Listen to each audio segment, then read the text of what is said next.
Good morning, good afternoon, good evening, wherever you are in the world. This is the ECOMFIN webinar series at the ESSEC Business School, and I am Andrea Roncoroni, Director of the Center. Today we have the pleasure to welcome a presentation by Fehmi Tanrisever. Fehmi is Associate Professor of Operations Management and Finance at Bilkent University in Ankara, Turkey. He holds a PhD in Supply Chain and Operations Management from the McCombs School of Business at the University of Texas at Austin in the US. Fehmi's research interests encompass commodity risk management, operations finance interface, startup operations, stochastic programming, fintech, and energy operations management and business analytics. He teaches graduate and undergraduate level courses in integrated operational and financial risk management, in energy operations and management, in management science, as well as in business finance and financial accounting. He serves as a senior editor for production and operations management, and his scholarly work has appeared in top academic journals, including Operations Research, Manufacturing and Service Operations Management, Production and Operations Management, and the Journal of Operations Management and Entrepreneurship. Today, Fehmi is presenting a paper on integrated management of inventory, labor, and financing under negative demand shock. Thanks for joining us, Fehmi. I know that today in Turkey is holiday, and yes, here in Italy is holiday as well. I'm currently in Turin and a research center. So the stage is yours. Okay, thank you. Thank you, Andrea. Thank you for the nice introduction, and thank you for inviting me for the seminar series. This is a great opportunity for me to share my work with you. Today, I will present my work on integrated management of inventory, labor, and financing under a negative demand shock, which is a joint work with Nitin Joglekar from Boston University. Actually, this is something I have been working on for more than 3 years with my co-author. And during these 3 years, we get a lot of feedback from the reviewers, a lot of good feedback, actually, I'm saying in a positive way. Since the topic is kind of innovative, the review team came up with a lot of different ideas, asked us, we explored all those ideas, and eventually one paper became 2 papers at the end of the day. The first part of our work will be published at PAM very soon, and the remaining part, so we will go to somewhere else, which we don't know yet. So today I'm going to present the entire review process. I will present what we did throughout the review process, and then I will tell you, what will go to PAM and what we will do with the other papers. Okay. Our initial motivation for this work comes from the COVID-19 times. But as you are going to see later on, this is not specific to COVID, but the key motivation here is to have a negative demand shock in the market and how to manage this negative demand shock in an imperfect labor and capital market. But I'm going to stick with the COVID example for now as a motivating template. During the COVID times, or you can think about it as economic turbulence times, we observed 2 things. Observe, like we see in media news, when you look around, we see 2 things. First one is downsizing of labor. Okay? When we look at the news during the COVID times, we see that lots of retailers, they closed stores, lay off their laborers, and some of them even tried more nuanced approaches like LLB. Okay, they, instead of laying off workers, they try to put them on furlough or put them on reduced workload so as to preserve cash and manage the negative impact of COVID and demand. Well, this is one side of the story. The second side is downsizing of inventory. So we don't see too much about downsizing of inventories in media. But in fact, according to US Census Bureau data, during the COVID time, the reduction in inventories was even more than what happened during the US recession of 2001 and 2009. So 2 things are happening. People are cutting labor, closing stores, and they are also canceling orders during when they face a negative demand shock. So why they are doing it? There are two reasons.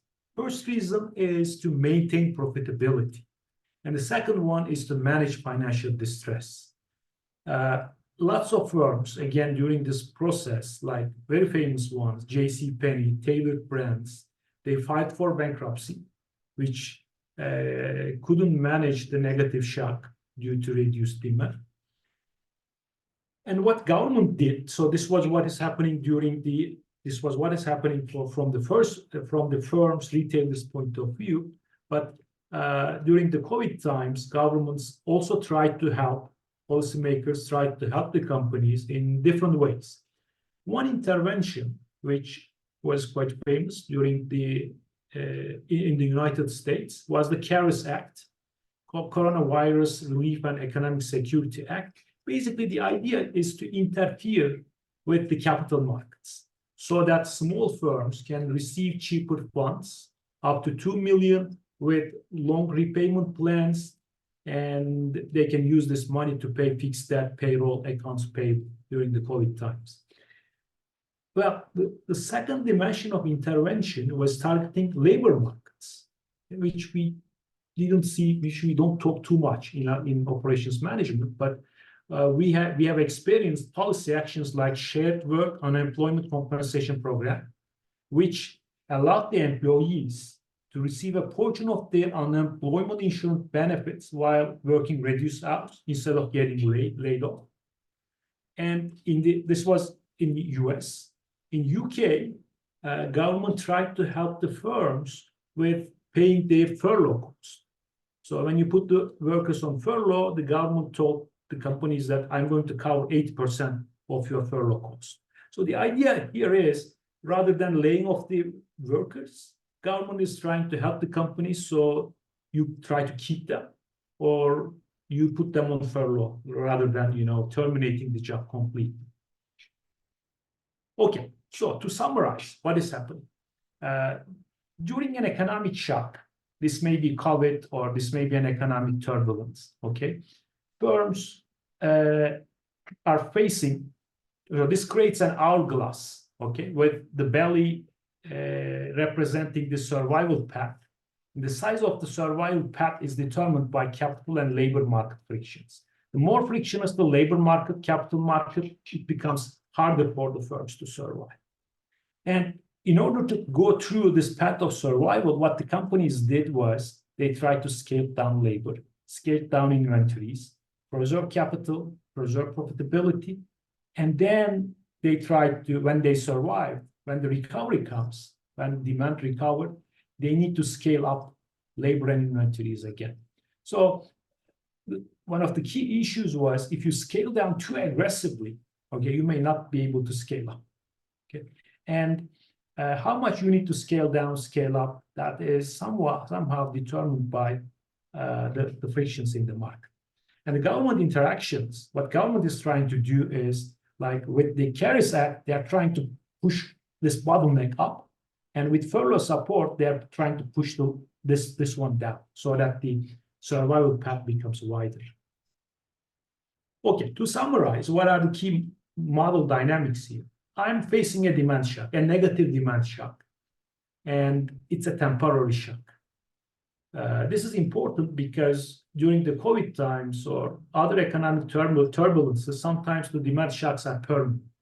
Okay, the consumption habits change and the demand doesn't come back after COVID. It happened with some companies. Okay, so this is beyond our scope, because if it happens, you lose economic viability, and liquidation is a consequence of this. I assume that the demand shock is temporary. So after the shock, demand will recover. But during the shock period, my cash flows are reduced, my profitability went down, and I need for capital to cover my financial obligations. I still have fixed costs, I still have debt, but the demand is not there to generate profit. So what to do? There are two directions to go.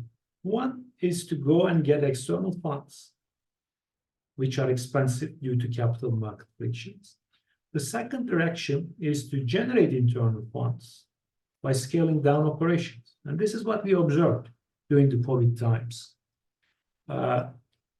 Reducing inventory, laying off labor, furloughing labor will help the companies to reduce their financial obligations, so generate internal funds.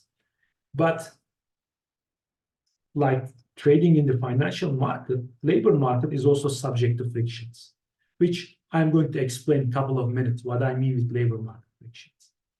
So this creates a trade-off, okay, from the company's point of view and also from the government's point of view. From the company's point of view, which direction should I go? Should I use external funds and not scale, or should I scale down operations, and how should I scale down? I have a question. Yes. You say external funds are expensive. Do you mean that when you say expensive, you mean more expensive than internal funds in general, or more expensive than internal funds after a demand shock occurs and there is a crisis and so on? So this expensiveness is relative to what? This is a great question. External funds are expensive relative to internal funds. This is always the case if there are capital market frictions. Now, on top of that, it's a very good point. During these shock periods, external funds become even more expensive than internal funds. And the reason is because market frictions become more prevalent, more informational asymmetry, more, I wouldn't say risk aversion, but people get overly risk averse, mispricing in the market. So basically, because of the prevalence of capital market frictions during those times, indeed, external funds becomes much more expensive than the usual times. Good point. And our research questions. How would a retailer manage its inventory, finance, and labor capacity in an integrated manner in the face of a negative demand shock? And how does the labor and capital market frictions condition the firm's operating decisions? What is the impact of demand shock and initial capital? And we are trying to understand, in this context, how does labor and capital market frictions interact? Would they condition their effect? Because we already know a lot about what capital market frictions do on operations. But how about in the presence of labor frictions, and how would they interact? And then a third question we posed was, how should the government intervene in the markets? So you may imagine that governments may have different objective functions. One government might be interested in sustaining employment. Okay. The other one might be interested in sustaining economic activity. So economic activity, I mean like, production levels. The other one may be interested more in employment levels. So which way to go? Should we go easing capital like the CARES Act, or should we go furlough support, targeting the labor market? So these are the research questions, but I'm not going to answer all of them because our referees apparently think that this is too much, and I agree with them to answer in one paper. So I'll try to answer the first two research questions, and the third one is left for another paper. But I'll try to give some insights about what we have obtained about it. Okay, about the frictions, because those are the two key constructs, capital and labor market frictions, and I'm going to spend a couple of minutes about why they are important, why we care about it in my model, and what happens if I don't model them. According to a JF article by Hennessy and Whitted, corporate finance is primarily the study of financing frictions, the entire corporate finance. After all, this is quote by quote from this article, after all, Modigliani and Miller showed that a CFO can neither create nor destroy value through his financing decisions in a world without such frictions. So what are those frictions? Transaction costs, information asymmetries, taxes, cost of financial distress, and bankruptcy costs. And, Andre, your question was related to this. Why external funds are more expensive? They're expensive because of these frictions. If we had no such frictions, there would be no difference between internal and external funds. And because of that reason, we have the relevance of capital structure, because these frictions make some sources of external funds more expensive than the others, and firms try to balance them in the capital structure. Now, I want to add a few things about this concept. As a reviewer and as an editor, recently I'm getting a lot of papers about purchase order financing, about platform financing, different fintechs, how to use these different financial technologies to access financing. Also, new and interesting financial intermediation is coming into the OM domain and finance domain recently. And most of them are very interested. I enjoy reading those articles. And I think that they have a business model. For example, platform financing is extremely popular nowadays. How you can use platform financing and how it affects your pricing decision, operating decision. And most of the time, I think these platform financing models, they generate value. They create value by mitigating informational problems or transaction costs. So this is where the value proposition is. But unfortunately, most of these articles, they do not tie their model to these capital market frictions. So this makes these models harder to point where the value comes from. So they have a lot of potential, but if you can make it more clear where the value of these new intermediation forms come from, it will make it easier to communicate with the finance people too and make things clear for us. Okay, what I'm going to do with capital market frictions in my paper, I'm going to model it as Fruit is doing. I will assume that due to the presence of capital market frictions, there's a deadweight cost on top of the nominal cost of funds. So I pay an extra premium on top of my regular risk. There's a risk premium I always pay, but it's not a friction.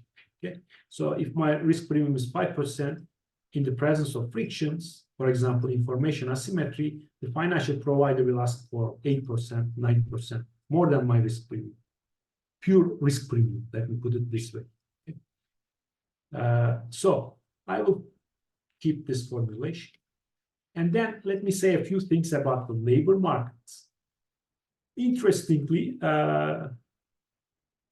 there's a parallel stream of research in the economics literature which look at the dynamics associated with labor market frictions. And they argue that trade in the labor market is a non-trivial economic activity due to existence of frictions and information imperfections. So this is very similar to actually the perspective of Modigliani and Miller.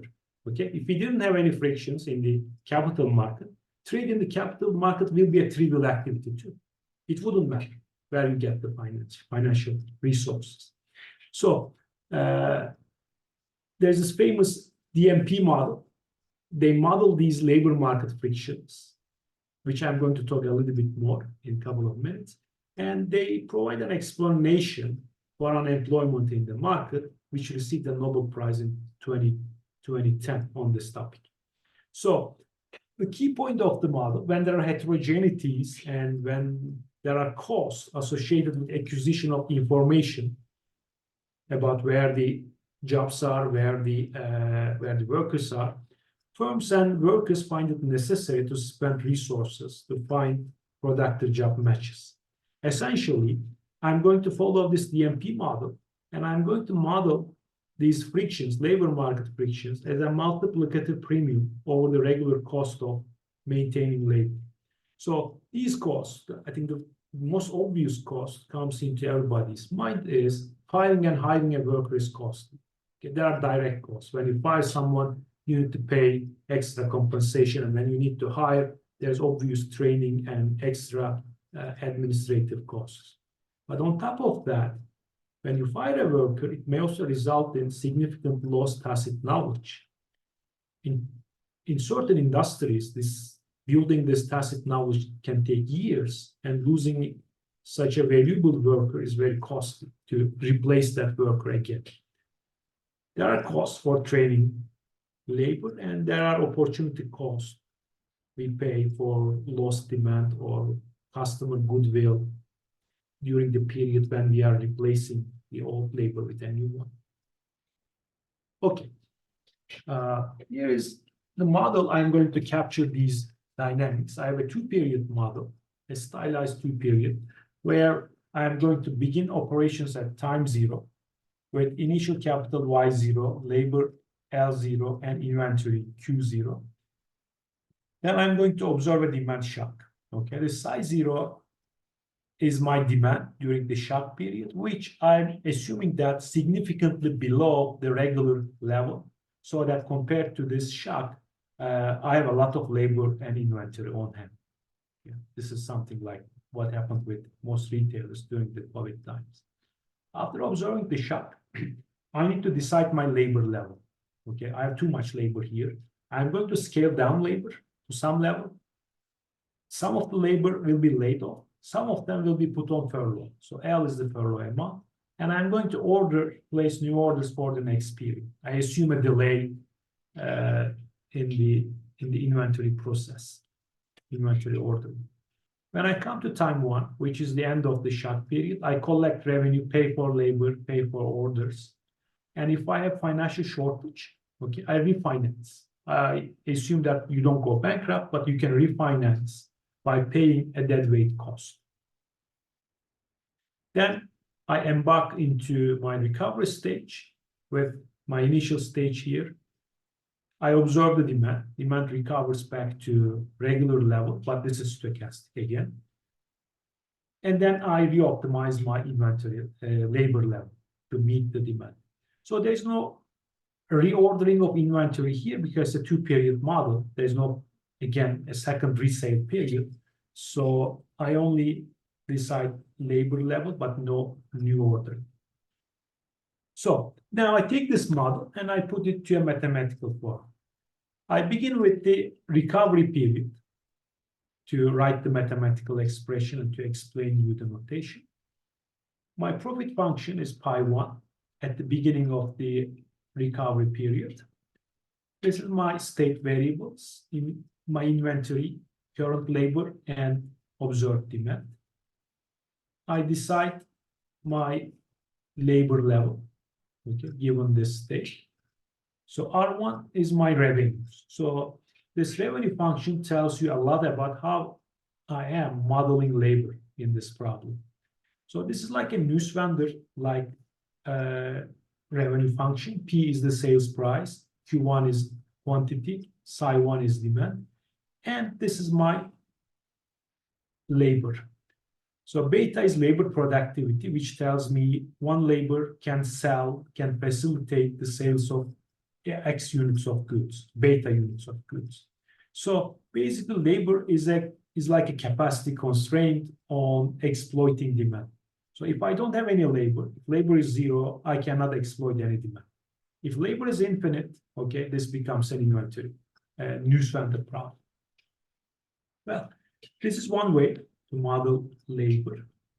Another alternative way of modeling labor might be a demand facilitator. Okay, so in some sales businesses, like in beauty salons, okay, labor not only exploits the demand, but it can generate additional demand. So it's possible to model demand as a function of labor. The more labor you have, you get more demand. This is an alternative way. Why we picked up this direction? Because the model gets more attractive when we model it this way. And the remaining terms in the objective function are the costs I pay for the labor. Essentially, CL is the unit labor cost. And what it basically tells me, I can hire labor, I can hire my furloughed labor, which is L, okay, without being exposed to any labor market frictions. Furloughed labor are there, they're getting paid their furlough benefits. And if I need to call them back, I can call them without paying an extra cost. But if I need to go and hire people more than the furloughed ones, I need to go to the market, search, hire, train them.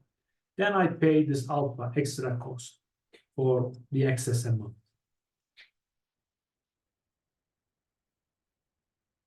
Now, This is my cost to go function, okay, expected cost to go.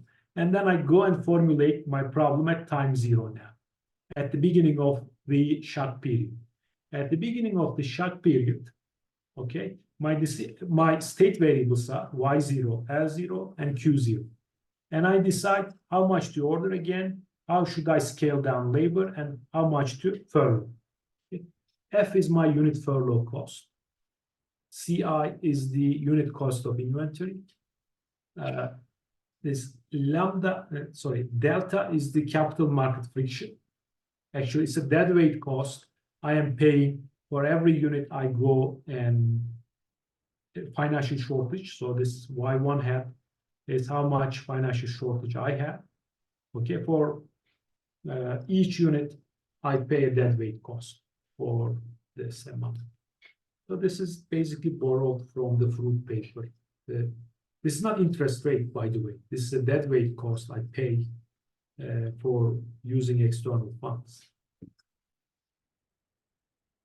After rearranging the two-period model and substituting for the optimal decision for the second period, L2 star, okay, I can rearrange my optimization problem such that I can nicely capture the cost of labor friction with this function LCF and the cost of capital market friction with FFC.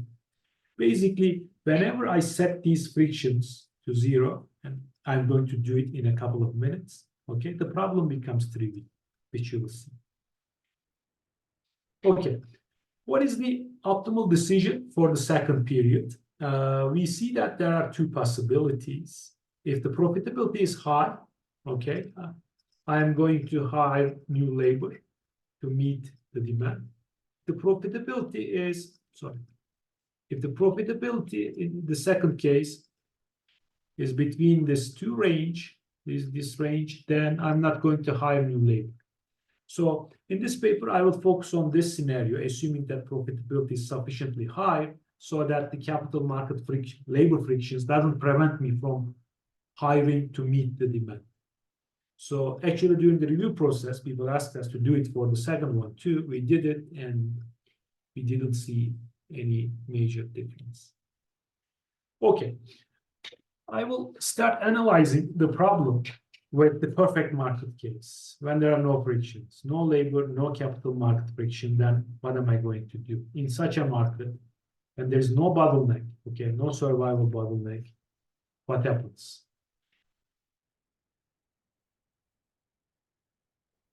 The labor decision is trivial. Whatever the demand I observed, I'm going to cut down the labor to a level that is exactly sufficient to meet that demand for the shut period. Okay, this is my demand. I set the labor equal to the demand.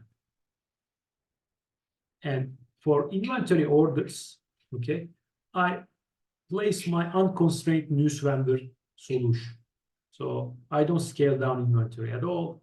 I order whatever, my ideal inventory level is. And there is no need to furlough labor. It's a perfect market. I can just fire and hire people at no cost. This is exactly what I am doing. I just fire them, hire them back, order the best inventory level, get money at no cost from a bank. Then, let's first add labor friction. Okay, no capital market friction, so gamma is 0, but I have labor friction. So for the labor friction, when I'm analyzing the model, I observe two scenarios. When the labor friction is less than 1 and greater than 1. So less than 1 means the following. If alpha is less than 1, it means that laying off the worker in the first period and hiring it back is better than carrying the worker over one period. Okay, so this is which I'm going to refer to as a low labor market friction case. In this case, still, labor friction doesn't affect the labor downsizing. I'm going to fully downsize the labor. But interestingly, the labor friction affects the inventory decision, inventory orders, even if it doesn't affect downsizing. So what I'm going to do is, compared to the perfect market solution, I'm going to underproduce or underorder. So this is the classical underproduction result with capital market frictions, but I'm showing that this also happens with labor market frictions. And the reason is because if you dig it down, why this is happening? Because labor and inventory are complements in the model. That's why I'm getting this result. But the interesting thing here is, although it doesn't affect labor downsizing, since I am downsizing inventories, it is affecting the recruitments in the second period. In the second period, downsizing of inventories will limit the recovery, okay, so that I'm going to hire less labor because of reduced inventories in the second period. Okay. Now, this was the low labor market friction case. How about the high labor market friction case? When alpha is greater than 1. In this case, still, if the demand shock is not too high, I get the same result. I fully downsize and I conservatively order. But if the demand shock is significantly large, in this case, I'm deviating from full downsizing of labor. Okay, this L1H is now larger than the demand, meaning that in the first period, I'm going to carry some excess labor because alpha is too high. If I fire them, it will be very costly to hire them back in the second period, so that I'm going to face a Nussbaum type of problem when I am hiring and firing labor too. So if you look at the expression for L1H, which is here, I have a Nussbaum type of trade-off. So I keep some excess labor. So this creates a trade-off. So the presence of labor market friction has two effects on employment. The first effect is it's going to prevent companies to aggressively lay off labor.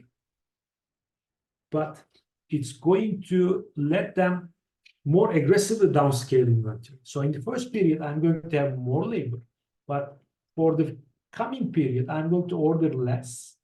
So ordering less for the second period implies that I'm going to hire less labor in the second period too. So on one hand, it pushes up the labor in the first period.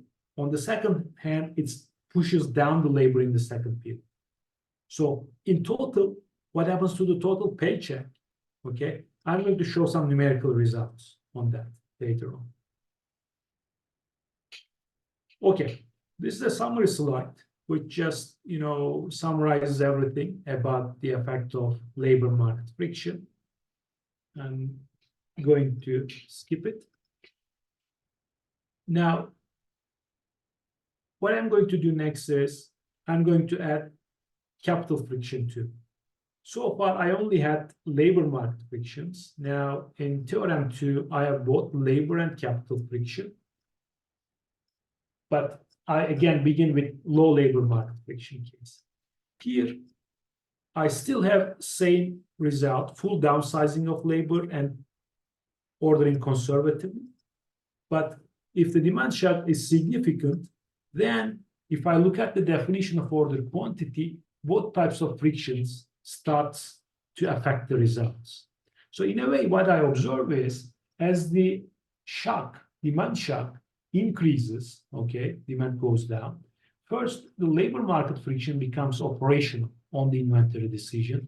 And then if it becomes too significant, then both of these frictions becomes operational. So what does it imply from a policymaker point of view? If the demand shock is not too significant to drive firms to their capital limits, okay, interfering with the capital market doesn't affect the ordering decision. But interfering with the labor market will affect the inventory ordering and labor decisions. Now, if the labor market friction is very high with both friction types, okay, in this case, I see that capital friction affects both the labor decision and inventory decision. So the firm becomes even more conservative in this case, when placing orders. Also, it becomes more conservative when scaling down inventory. Sorry, labor is scaled down more aggressively. Okay. So this concludes the first part of the presentation in terms of the effect of labor friction and capital market friction.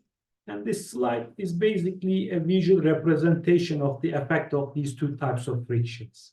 So each line denotes low, medium, and high capital friction level. And in the x-axis, you see the labor market friction. So I think the important part I want to mention here is the labor column. So L1 is my labor in the first period. As the labor market friction increases, what I see is I keep fully downsizing labor. Okay, it's very low. But if the friction level goes up substantially, then I start keeping some excess labor. It goes up and then flat. And for the second period, labor market friction decreases employment in the second period because of underproduction in the first period. And when I add those paychecks together, what I see is the total employment. Okay, it keeps going down after a while, and then it can go up if the labor market friction is sufficiently high. So this is kind of in line with the labor economics theory, where people say that, of course, their models are different and they don't have this operational level modeling. They say that there can be multiple equilibrium in the employment market. There can be multiple equilibrium on unemployment levels. So this kind of gives a hint that the non-convex nature of the total employment as a function of labor market frictions might be aligned with that result in the labor economics literature. Okay. Extension part. Okay, this is one of the things referees asked us, and we have implemented in the paper. Model with furlough risk. You know, when we started talking about furlough in the model, one of the things people, you know, raised a flag about, when you furlough labor, it's risky. Risky in the sense that the furlough labor, although they get compensation from you, they can look for other jobs, they can go to different courses, they can get different skills. And when you call them back for work, they may say, hey, I'm already employed, and they can say goodbye. So what we do here is we model the furlough risk, tau, which denotes the probability that a furloughed labor will be available to call back to work. So if tau is 0, it means that furloughed labor will not come back to work. If tau is 1, they will always come back. So what we show here is in the presence of furlough with labor frictions, we see that still I'm going to fully downsize the labor, but I'm going to furlough some too, if I give them furlough option. So furlough is like a real option in this case. I have labor, I put it on furlough by paying the cost of the option, which is F, and then in the next period, I observe the demand, I observe the availability of furlough, and I decide whether I should exercise the option or not. So this option enables firms to put some of the laid-off labor on furlough. So I still downsize everyone, lay off everyone, but some of the laid-off worker is now on furlough. This was the low labor friction case.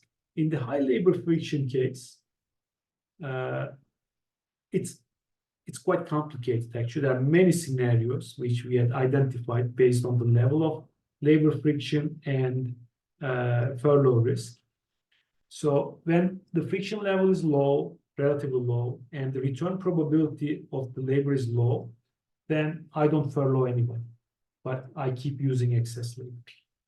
But if the probability of returning to work after furlough is sufficiently high, then I furlough some labor, positive amount, Plus, I also keep some excess labor. So I use both of these measures to manage my labor inventory.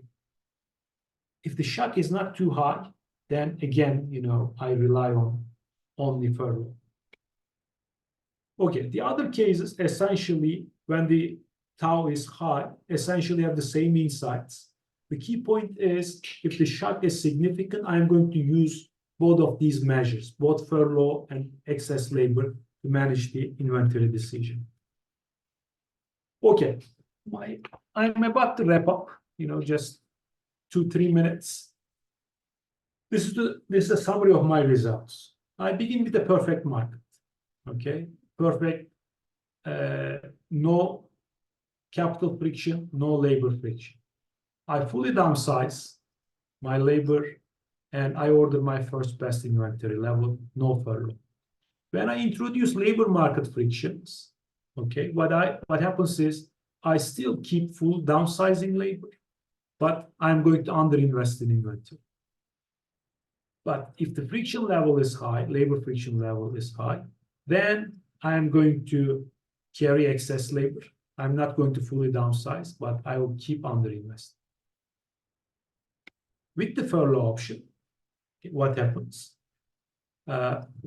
Still full downsizing, conservative ordering of inventory, but some of the laid-off worker is converted to furlough in this case. With the high friction case with furlough, okay, if the workers are not likely to return, okay, I don't put anyone to furlough. But if there's a significant chance that the labor will come back, I carry both excess labor, okay, and I also put some worker to furlough. In terms of its effect on inventory, okay, it's more nuanced. So what I observe here is, with furlough, I'm going to order less conservative. So it's an interesting trade-off there. With furlough, I'm going to lay off more workers and put them to furlough. But I'm going to order now less conservatively. I'm going to order more for the second period. So this is an interesting dynamic we observed.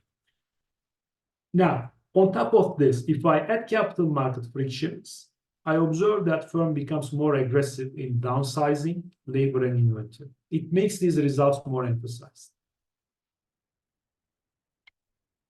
Okay, to wrap up, impact of labor market frictions, there are two forces I mentioned about it. There's a positive effect which forces the firm to retain labor.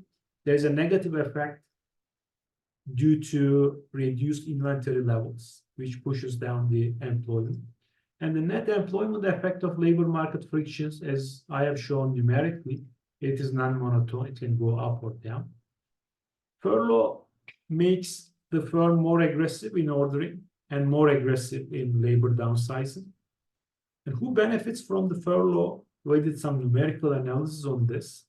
Firms with intermediate level of profitability and intermediate level of labor frictions, they benefit the most from furlough. For future research, for the next paper, we are thinking about designing policy actions, examining under which circumstances it is better for the firm, better for the government to intervene with furlough support versus loan guarantees, which market to target, labor versus capital. Another interesting question, which can be a separate paper, about modeling heterogeneous workforce and furlough decision. So far, I assume that all workers have the same productivity level data. But apparently some workers, depending on what they are doing, they can have higher productivity than the others. And when it comes to laying off, furloughing, and retaining, what would be the best option for the firm? Who will get laid off? Who will get furloughed? There's a trade-off there. Intuitively, one would think that workers with low productivity, they should get laid off. But the thing is, when these were put on furlough, there's a trade-off in the sense that workers with high skills, workers with high productivity, if we put them on furlough, they are more likely to find other jobs and return back to work. So this creates a trade-off about who's going to get furloughed, who's going to get laid off in our setting. And this is something which hasn't been studied in our field, in operations field. So we'll think about it. Another question we got during the review process, actually, this is what they asked us to get the paper to management science, doing a general equilibrium model with both labor and capital market frictions. So I think this is as hard as getting a Nobel Prize.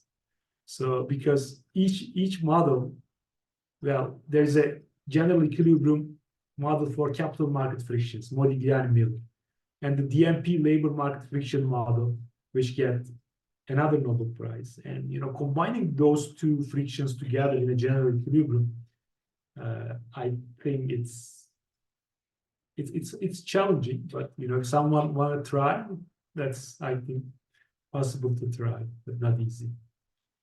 Okay, that's it. And thank you for listening my talk. And I'll be happy to answer any questions. If you have any, you can reach me by email anytime. I'll be happy to answer your questions about the talk. Thank you. Thank you, Fehmi. Just a quick question. What if the company has some sort of insurance against all these events, like, for example, extreme fluctuation of the market, of the demand? I mean, we know we cannot directly hedge the demand, but we might hedge some proxy that exhibits some sort of correlation to the demand, right? So would this smoothen, in a sense, the effect of what you have shown, and possibly even change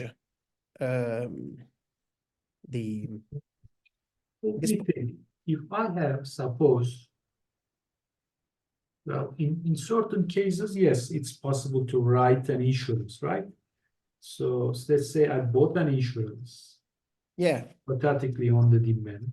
So the insurance pays me when the demand goes down, right? Exactly. So for example, you sell some product that exhibits a sort of correlation with some financial index like GDP, for example, and you purchase an insurance whereby if the GDP falls down a certain level for a certain period of time, then you're going to get some money.